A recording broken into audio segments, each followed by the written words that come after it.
If you've ever been in that ring, you understand. Doesn't matter what you can do, or even how you can do it. If that guy across from you is trash, that crowd will eat you alive. This whole thing's a team sport.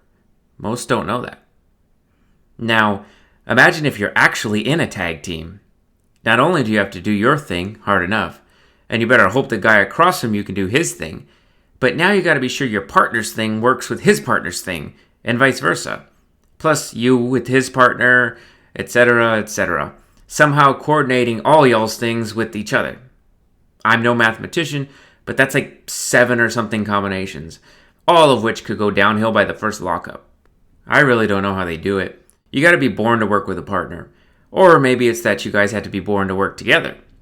Most of us thought Sammy and Marlon had that connection, but the way they've been stinking up our house shows lately was saying otherwise. These guys call themselves the Brain Busters, and they earned that name with the amount of headbutting they did during a show.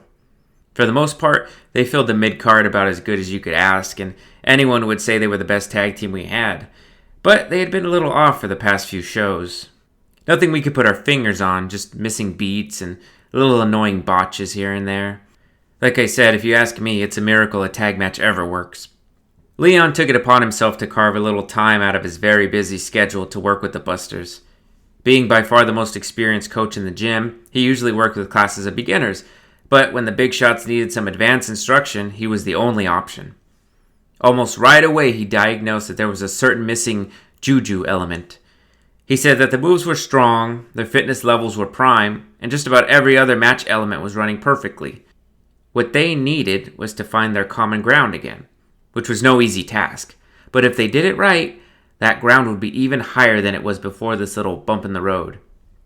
Lyon spoke about how a tag team is no more than a fusion of spirits. Not all spirits go together. And if you were partnering with someone who wasn't compatible, then you'd never be great.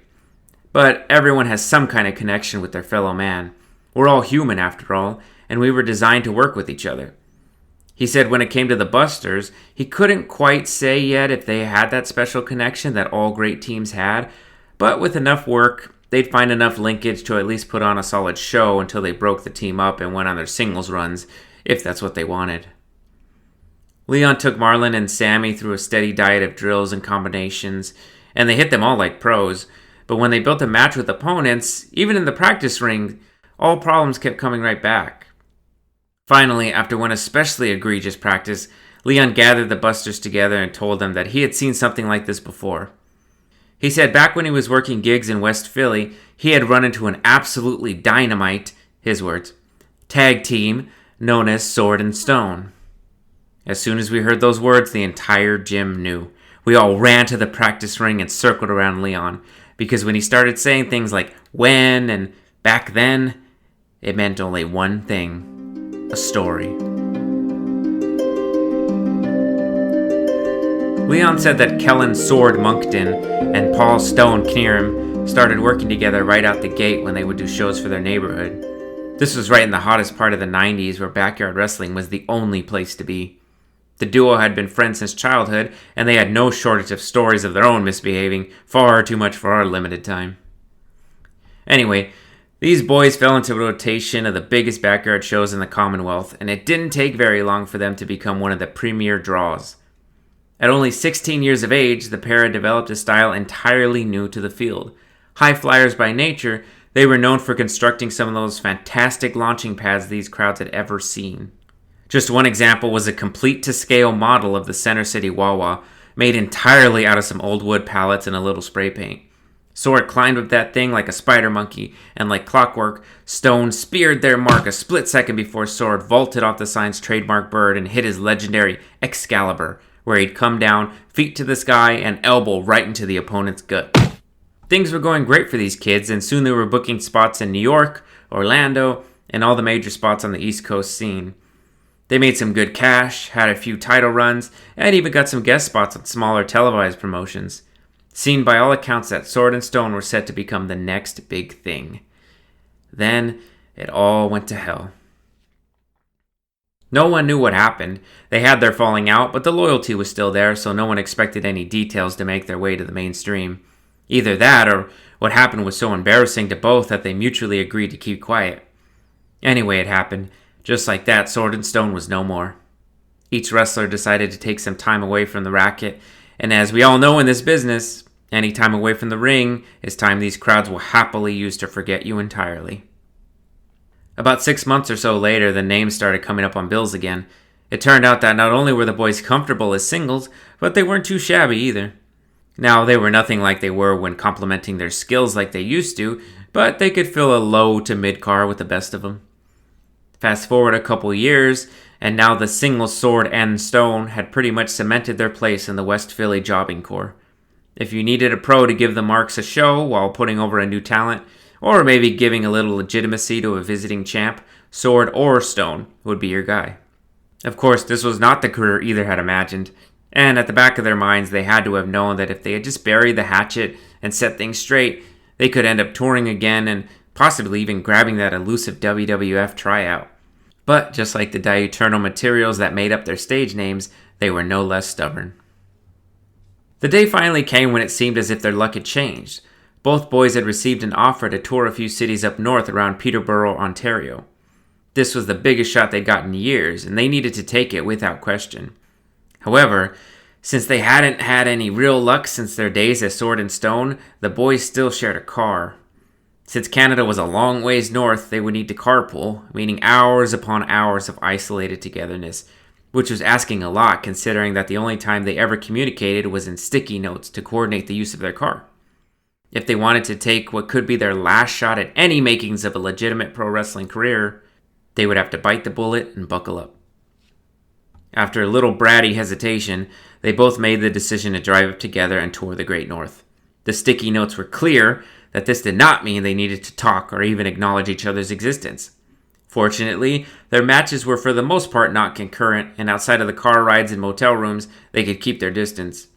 All in all, it seemed a small price to pay to continue chasing their dream, not to mention both really needed the cash. So with that, they hit 476 North. Not one word was said between the two across the 8 hours or so that they trekked, not even to let the other know they'd be in the John when they stopped for gas.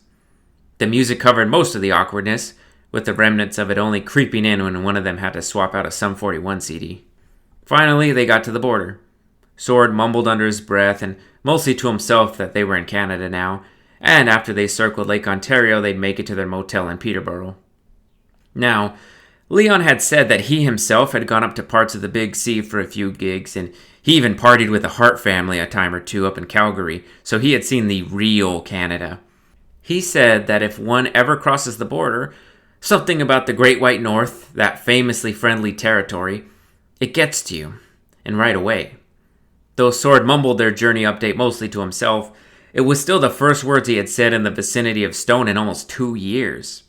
Stone might have forgotten the timeline himself because he responded quickly with a right on, effectively making it their first cordial conversation in who knew how long. Those two phrases were the extent of that conversation, but still, all things considered, it was quite the miracle. As Sword and Stone came up on the last 20 miles or so according to their maps, they got the opportunity to drive through one of the most beautiful parts of the country. It was springtime, so the forests were lush and the lakes and rivers were just gorgeous beds of deep blue. Even hard boys like these two couldn't help but check out the views and appreciate something they didn't get too much of in the city. They took in so much, in fact, that they got a little off their path. Sword kept checking the map, still refusing to speak to Stone, and the only thing he could find was that he was lost. This movement further into the wrong direction continued for much longer than necessary, with neither one of the duo wanting to ask what was going on, or if anything looked like it should be where it was. Finally, as Stone mumbled that they were officially 2 hours behind schedule, Sword violently pulled the car over and got out. In the midst of the foreign wilderness, the pair looked around for any bearings whatsoever among the massive conglomeration of trees, boulders, and rivers. Both went in opposite directions of the deserted preserve, hoping to find some kind of signage or helpful Canuck, but it had seemed by all accounts that they were all alone out there. Stone continued through the forest until he stumbled upon some of the most remarkable caves he had ever seen. These were spectacular in their size and depth. Composed of what appeared to be limestone, the massive slabs of rock continued their spread throughout the river that covered most of the terrain at this point. Just as amazing, yet somewhat less thrilling, were what he found inside the shallow ends of these caves. Stone kept his distance, but he could clearly make out scattered bones from what he assumed were local moose or similar-sized wildlife, although there were some bits that came frighteningly close to looking like a human skull. From this distance, the bones seemed to have been broken by something with large teeth that didn't necessarily shred the meat, but just snapped the skeletons. Stone knew he would have to get moving once he thought he had seen some charred bits on a sample, as if someone or something was barbecuing these kills. Feeling that there would be less mangled bones the farther he ventured away from the caves, he decided to kick pebbles in another direction. As he circumnavigated the river as best as he could, he began to hear large splashing sounds. Immediately, Stone turned toward the source, and hoping to find some campers or anyone who could point them back to the main road, he made a light jog in that direction. As he gained on the origin, he noticed that the splashes were much more violent than he had initially perceived, and with them came a bit of a quake. Stone was a big man, but he figured that there must be some Andre the Giant-sized swimmers down there from the magnitude of the tremors they were causing. Said tremors only became more rocky and concerning as he grew closer. Stone slowed his jog down and began to put a bit of a guard up as he continued forward and saw the surface of the river begin to ripple more and more. And just as he thought to himself that there may be a chance that the thing that was quaking the earth underneath him was the same thing that snapped, then fried those carcasses in the cave, the surface began to bubble in an impetuous fury. From out of the Indian River sprang a true-to-God angler, the mythical serpent dragon, making its way right toward the former tag team champion.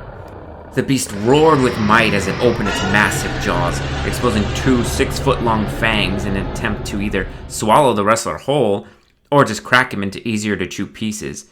Stone shifted his massive weight to the side and just managed to duck the strike, rolling back to a defensive position as he tried to get any grasp whatsoever on what exactly was going on.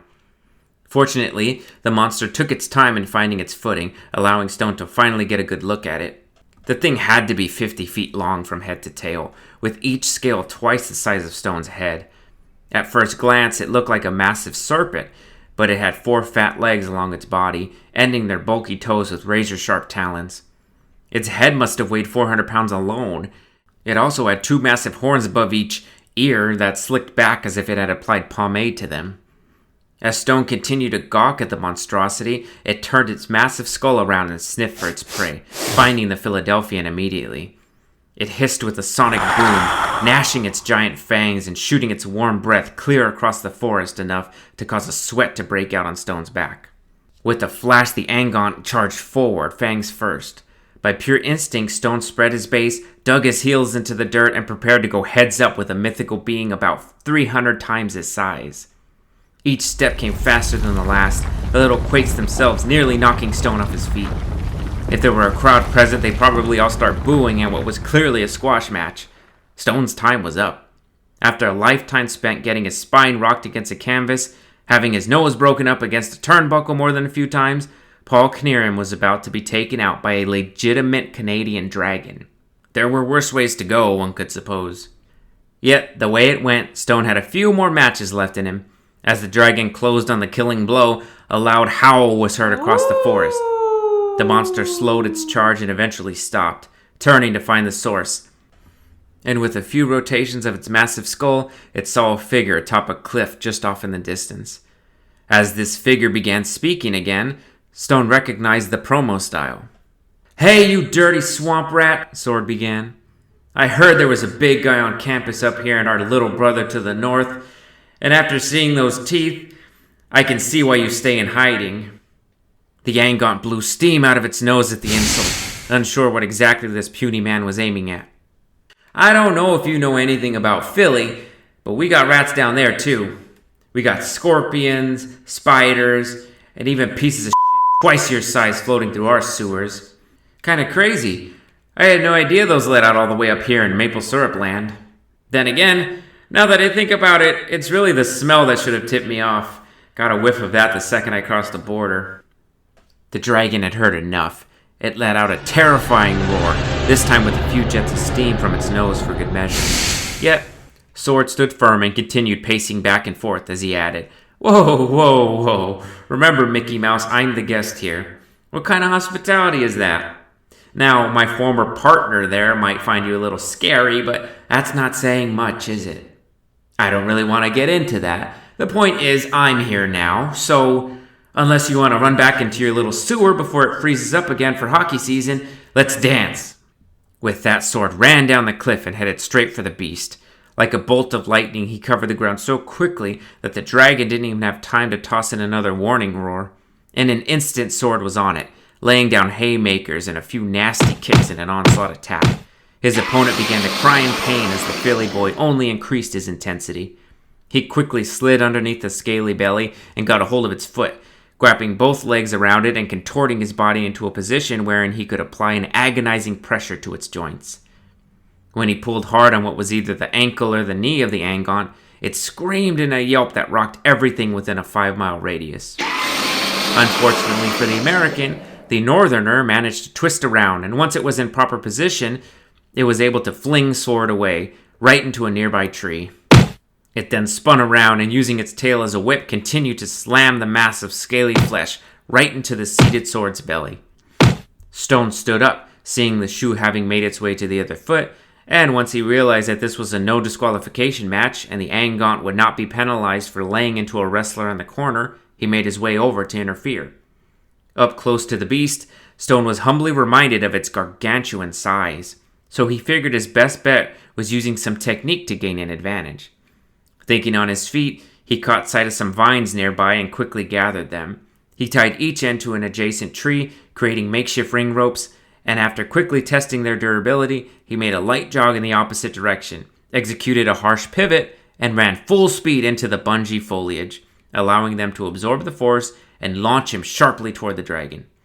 Like a Mack truck being operated by a freshly tweaked driver, Stone came barreling down the path and put all 300 pounds of his being into the Angaunt's ribs, knocking it a good 10 feet back, safely away from Sword. As Sword recovered in the corner, Stone continued to stomp and flop onto the creature's feet.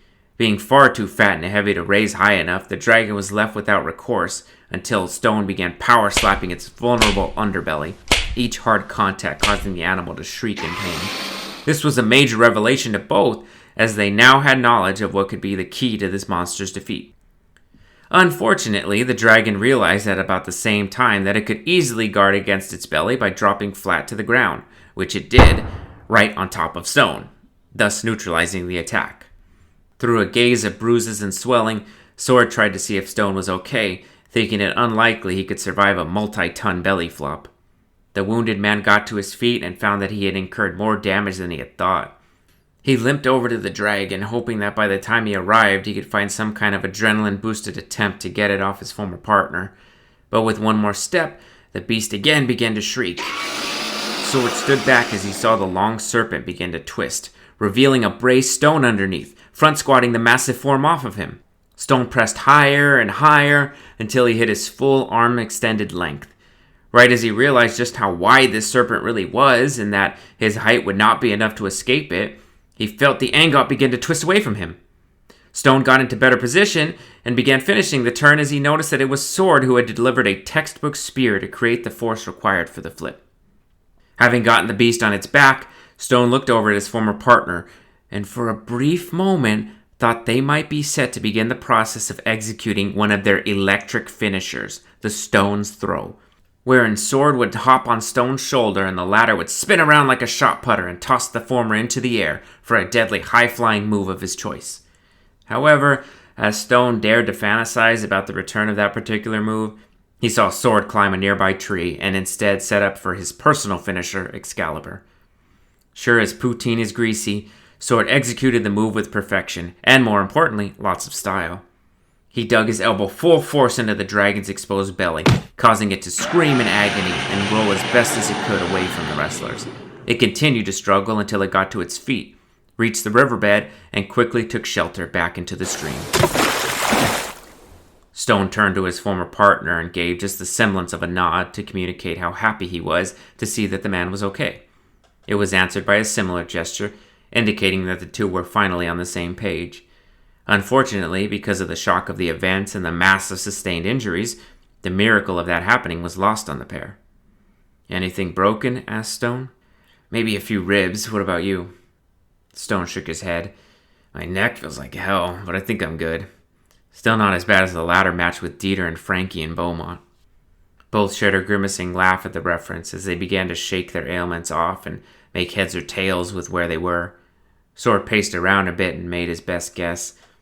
"Looks like the sun's setting over there, so we should probably head north." Stone interjected. "I don't see any sun. Where are you looking?" "Well, it's obviously overcast, but it's brighter over there. I'm pretty sure we came up on that side, so north is in the other direction."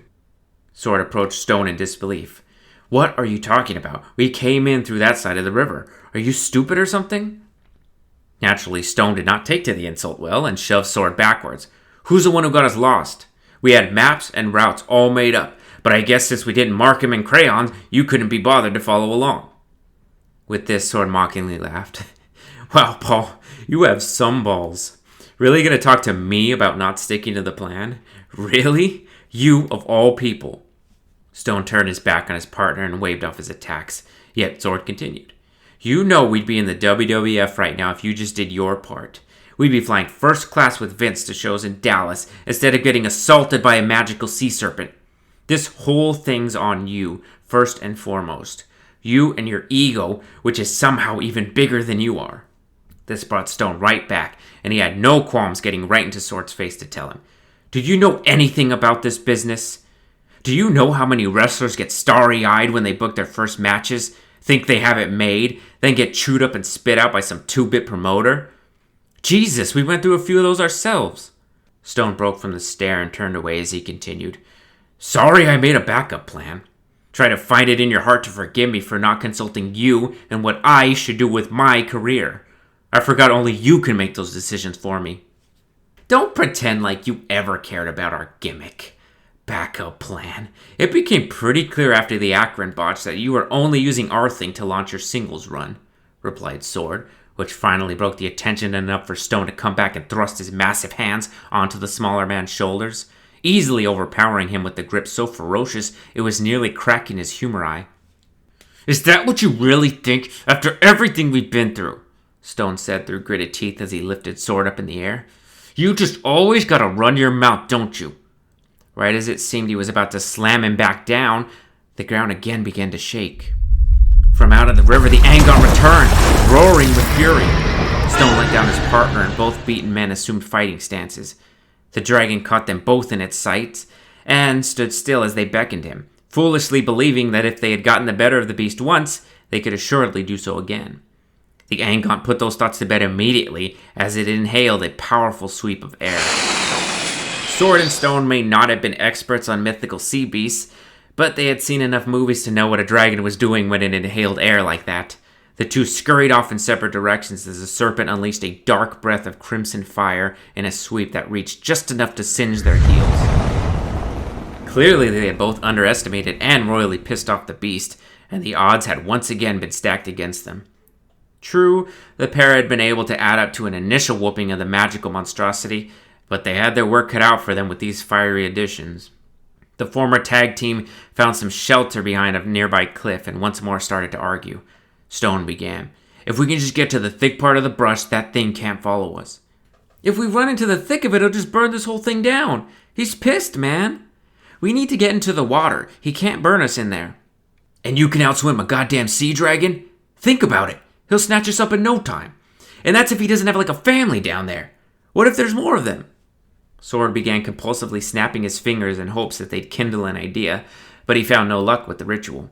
God damn it, what do we do? We can't fight that thing. It almost wasted us the first time. Now we're all beaten and bruised and it's shooting fireballs."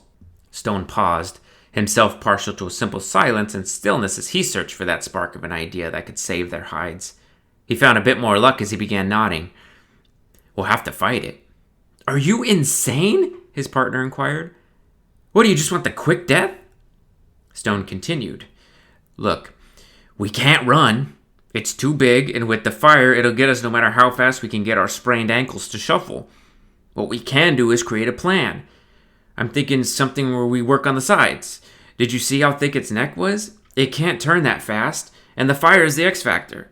Neutralize that, and we have the same chance that worked before. But we barely got it down even when it wasn't breathing fire. That's the thing, though, Stone elaborated. We were fighting it like a handicap match. You got your shots in, then I got mine.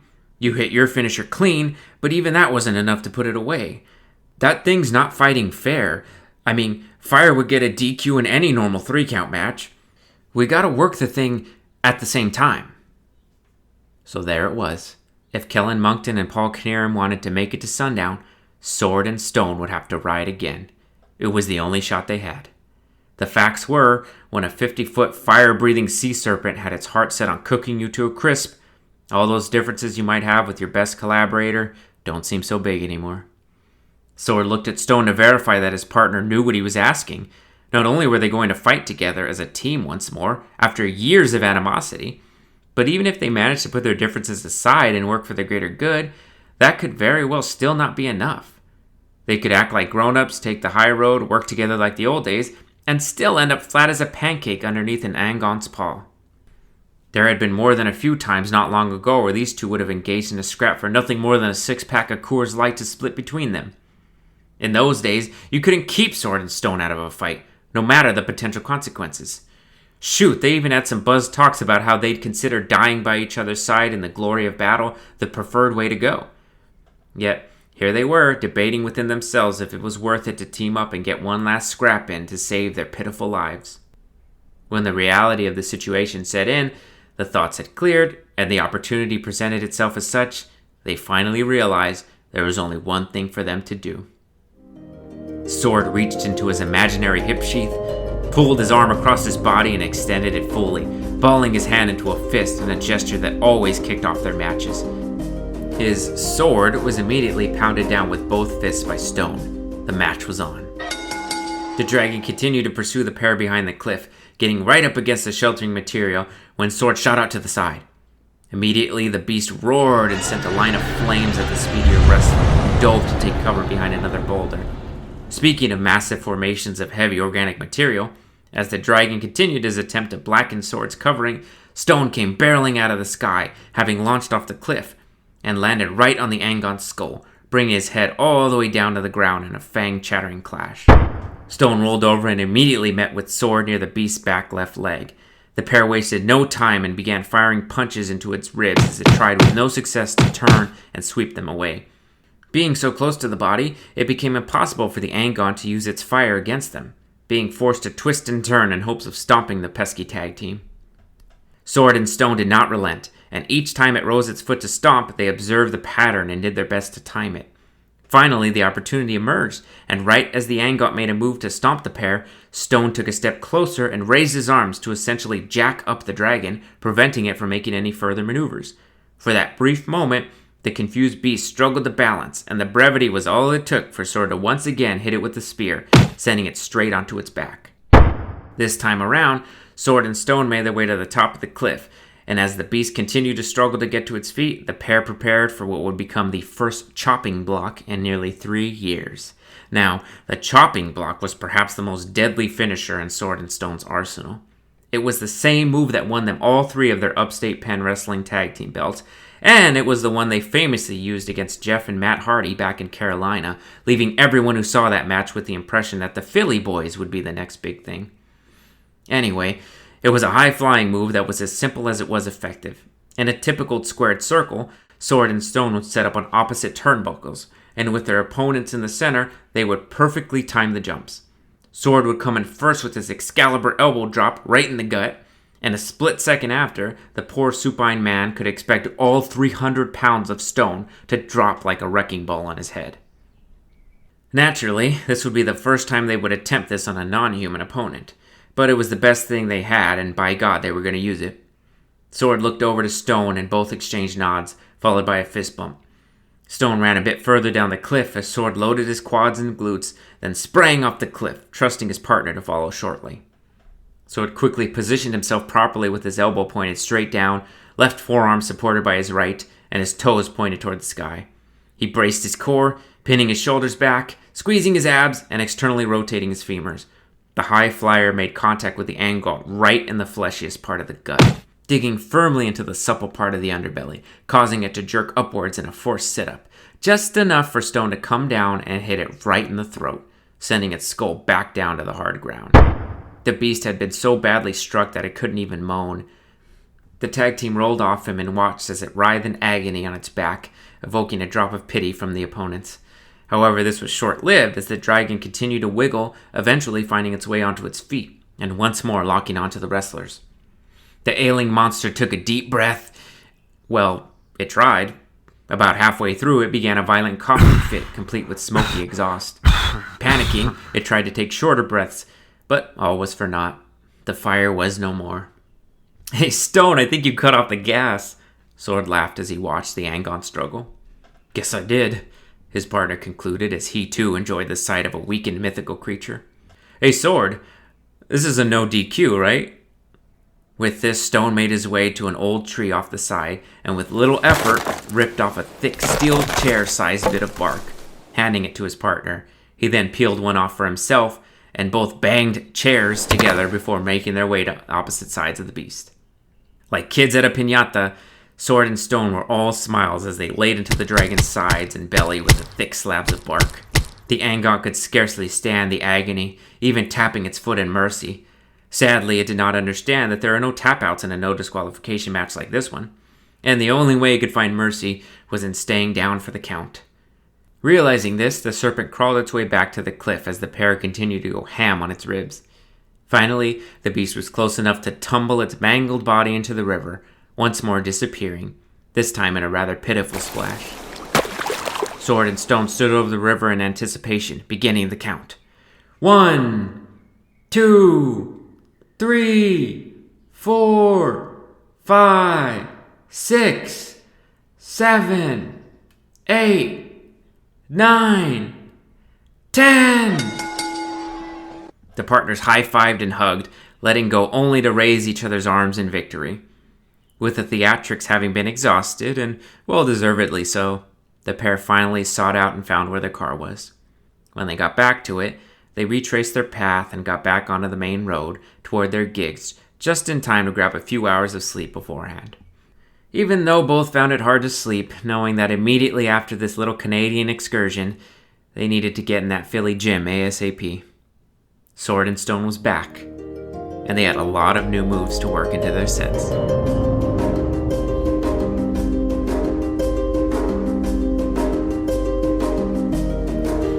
Like always, the entire gym was speechless once Lyon finished. Most of us knew that the dragon was probably a bit of an embellishment, but the story was so damn good we didn't care. That went double for the Brain Busters, who both shared a look afterwards that was probably something close to the looks the likes of Sword and Stone shared. Those kids were onto something and we all knew it. With a little work and a lot of compromise, there was no telling what they'd accomplish in this business. Lyon wrapped it all up by talking about how you gotta go together if you want to go far. And that means thinking of the bigger picture outside of yourself. No one makes it in this business or in life alone. And that goes for tag teams, stables, and even single acts. It's all about the community you form. The bigger, the better. Then, Lyon being Lyon, he stood up, gave his lumbar spine a big stretch, and let out a massive belch, getting us all to bust out laughing when he said he was surprised that bad boy didn't come out with a little fire.